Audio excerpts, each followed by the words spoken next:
At 9:30 a.m. on 6th May 2016, a controversial businessman, Jacob Juma, was gunned down along Ngong Road. A tireless vocal against corruption he was.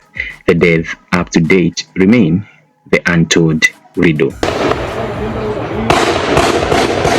Jacob Juma was well-known critic of then government of the day, well known for exposing the rot done by this big politician. Mr. President, I challenge you katika mtandao ya Jacob Juma. Severally, Jacob Juma ameandika kwa mtandao na wewe umesoma, Deputy President, akisema kwamba wewe unahatarisha maisha yake. Please, Deputy President Uhuru, break your silence. Deputy President Ruto, break your silence and tell us whether when Juma was writing these things, he was talking about the truth or he was lying. The late Jacob Juma, via his Twitter handle on 3rd May 2016, at exactly 10:02 a.m., he tweeted as follows, and I quote, "There can never be compensation when it comes to public land. Ruto should return public land that he grabbed from KCA and demolish Western."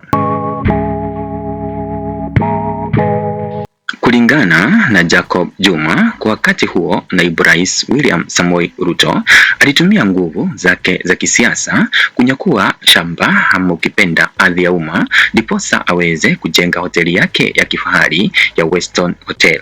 Na kulingana na chapisho hili la mwenda zake Jacob Juma, tamaa ya Ruto ikifika ni mashamba, kweli huwezi mshibisha. Had Jacob Juma foreseen who the real William Ruto was, and probably the only safe way for this politician was to eliminate Jacob Juma to prevent him from exposing their closed-in-door dirty deals to the public. The late Jacob Juma at 12:34 p.m.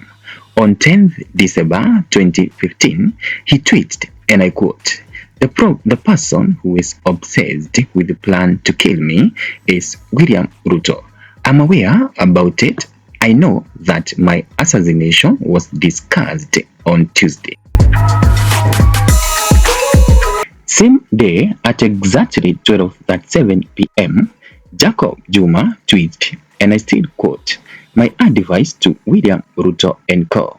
is this: you are cowards and will not kill the war on corruption by my death. I don't fear death too." The story still remains untold. What Jacob Juma prophesied over 8 years ago has come to pass, that Ruto never gets enough of lads. If revelation by one of reliable newspaper in Kenya is anything to go by, and I quote, Ruto name now dragged into bloody 6,300 acres land controversy. Shoot me! You ordering people to shoot me?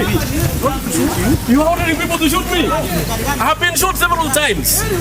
I'm asking you, where the OCPD? No. Just tell me, why are you killing people? 7 people have already died. You want me to show you? 7 killed and other injured over controversial land dispute of over 6,000 acres in Agata Barikoi, Narok. At whose command were they on? Could be that why Jacob Juma was eliminated, to avoid more dark revelation on who he is.